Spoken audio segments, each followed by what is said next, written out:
let's talk to Harry Tanier now, who is a former police sergeant and a friend of the station. Harry, good afternoon and welcome.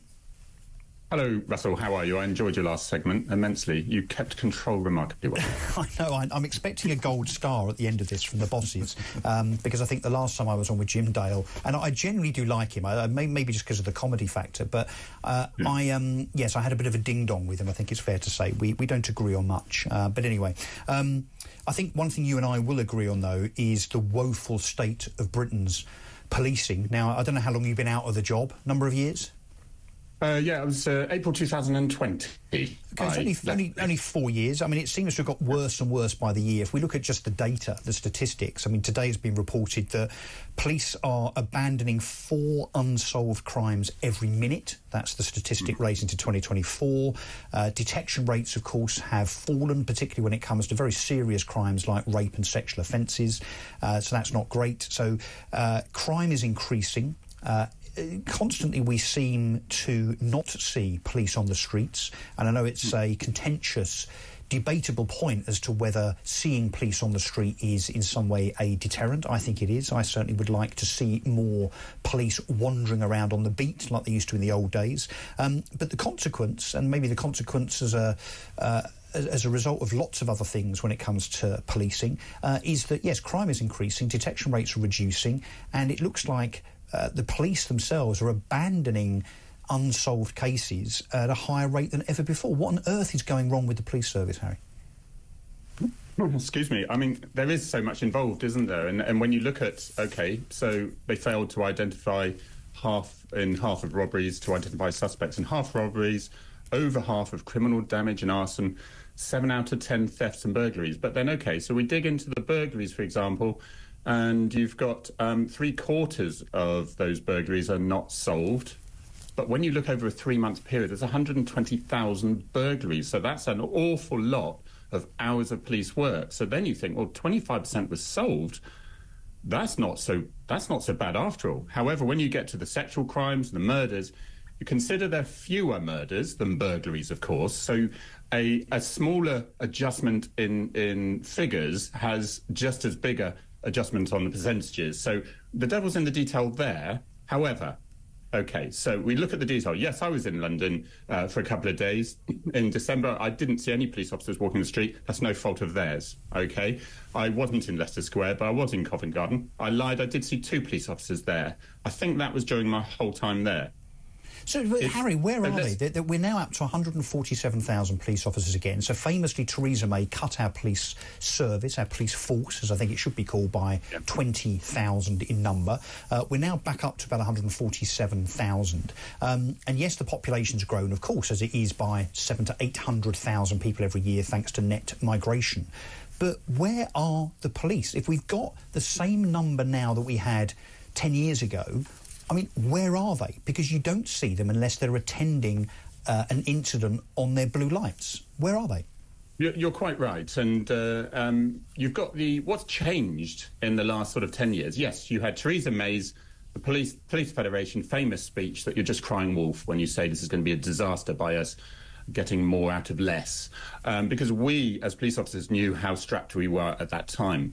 And every year since, the complexity of crime grows. You've got cybercrime, you've got online fraud that never existed before. You've got media that are clickbait. We used to call them the mainstream media. Of course, they're legacy media now because they don't tend to be the mainstream so much. So the public opinion, and you were just saying before about our education system with young people coming through the schools being indoctrinated, sort of similar, really, where if the only influence you're getting is from biased media posts, then fewer people are going to come forward as witnesses, fewer people are going to come forward to report crimes maybe as well. But then you've got prioritising by our more political bosses. You've got some cracking bosses, but when you consider you've got more than 10% of our chief constables, I believe, at the moment are suspended from duty. But you've got a leadership problem who I think are more politicians than police officers who regularly throw their staff under the bus. So they're frightened to actually do proactive policing. Well, and those senior police officers, Harry, seem to be in place just because of the the grading or the grandiose nature of their degree. You know, whether they went to Oxford, whether they got a master's degree. I mean, it seems that that the police service changed when the senior officers stopped being good old-fashioned coppers that understood how criminals think and went out to try and arrest them, and instead started thinking more about the academic nature of the senior police officers that are in charge of the rank and file. I mean, that seems to be one of the reasons I think that things have changed. Yes, exactly. A huge amount of influence was put on education and degrees, and we've got to get everyone a degree as they go through. The stress that I've got a Twitter account or X account, which I thought would plummet when I left the police. It got much larger because the police officers speak to me, so I get a good idea of what's going around the force. And it is exhausting, especially if you're not single joining the police.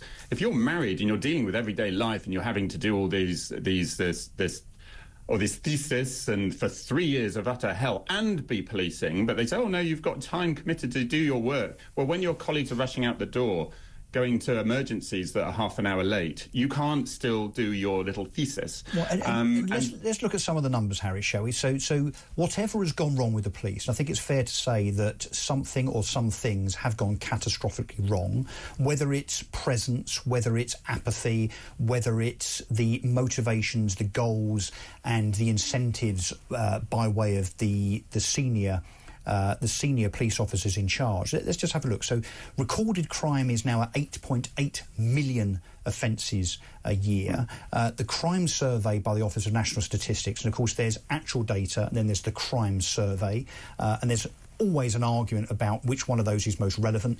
You can argue that the crime data, the numbers of reported incidents, don't actually reflect the number of incidents, because most people now, or many people, don't report. The crime survey, you could argue, over-eggs the numbers. However, what the latest ONS crime survey numbers show is the crime experienced by individuals and households, which I think is the most important type of crime, increased in 2023-24 by 10%.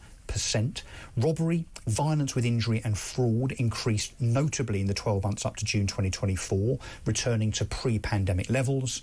Robbery hit an estimated 139,000 incidents compared with 60,000 the previous year.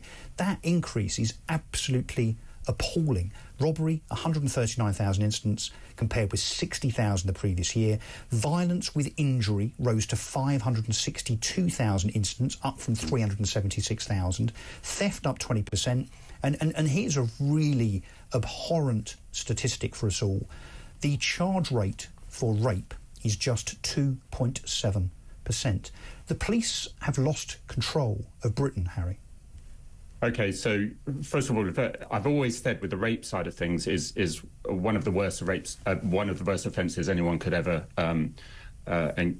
witness or be a victim of, without a shadow of a doubt. But the issue we have with rape is one of those crimes which is very rarely witnessed by others. So you're going to get quite a low conviction rate, unless it's sort of a stranger rate, that side of things. But it's dropped significantly over the last 5 or 10 years. It was 7%, it's now 2.7%. Yeah, it is alarming. And I think overall, the knock-on effect of having such a reduction so quickly in the Theresa May days has meant, yes, we've got police resources back up to level, but there are no way are they of the experience that the officers were before. And of course, you've got all the technology changes and all that, and our technology is behind. So it's a real group effect that is actually causing such a devastating effect on our crime. Prevention is everything. Neighbourhood policing, yes, I was an armed response officer and I was a road death investigation specialist. But if you want to get your crimes down, it's neighbourhood policing. But the first thing to be taken out offline are neighbourhood policing, because if you've got fires going off everywhere... Do you mean proper police officers, or this fixation with community support officers? And no disrespect to PCSOs, they have a place, but they are not a proper substitute, in my opinion, because they are recruited to a lower standard, let's be honest, and they don't have the power of arrest. So are you talking about neighbourhood policing as in proper coppers? Yeah, yes, I am. But also with PCSOs, you've got varying degrees of effectiveness all over the country. Yes, I do think when I see 2 PCSOs walking down the street, you need 2, but then that's double the wage of 1 PCSO. If they're in an area where they are literally just get people... If you walk the streets, people will come up to you and say, Jimmy Bloggs is up to this down the road or whatever. They would never have walked into a police station to report that. So it becomes intelligence gathering by the very nature of them walking around. Exactly. And you're going back to the old days of the old copper walking round, and they knew everyone and they knew who was up to things. We still did that roughly in 2020. We knew who our criminals were. We knew on the briefing when somebody when Burgling Bill was coming out of prison that week, that we knew our crimes were going to go up in the burglary. So we would put emphasis on that and get him in prison as quickly as possible again, because Harry, a very interesting never going to stop. Let me just bring Philip Ingram in, because of course his background is very much intelligence. You subscribe to this? I do very much so, but I think there are other wider problems, again, with the police force. It's, police and crown commissioners are political appointees. They're voted useless, in. Hopeless, what a waste of time. But they set the priorities for the Chief Constable. The Chief Constable then puts those into operational priorities. So we're immediately politicising the priorities that the Chief Constable's got, because otherwise the police and crown commissioner will get rid of him or her out of their job. And then we've got the political correctness that's coming in, that's disabling good old-fashioned policing, because a lot of police officers, if they go in and they do something that could be perceived as anti-one particular grouping, they can be disciplined for it. And it doesn't help whenever we see police cars painted in rainbow colours. No, or dancing the Macarena as they do at the Notting Hill Carnival. Philip, thank you very much. Harry Tanguy, thank you very much indeed as ever. Former police sergeant, always wise and insightful words. We're going to take a break. I'm here for the next 15 minutes. Then Ian Collins. I'm Russell Quirk.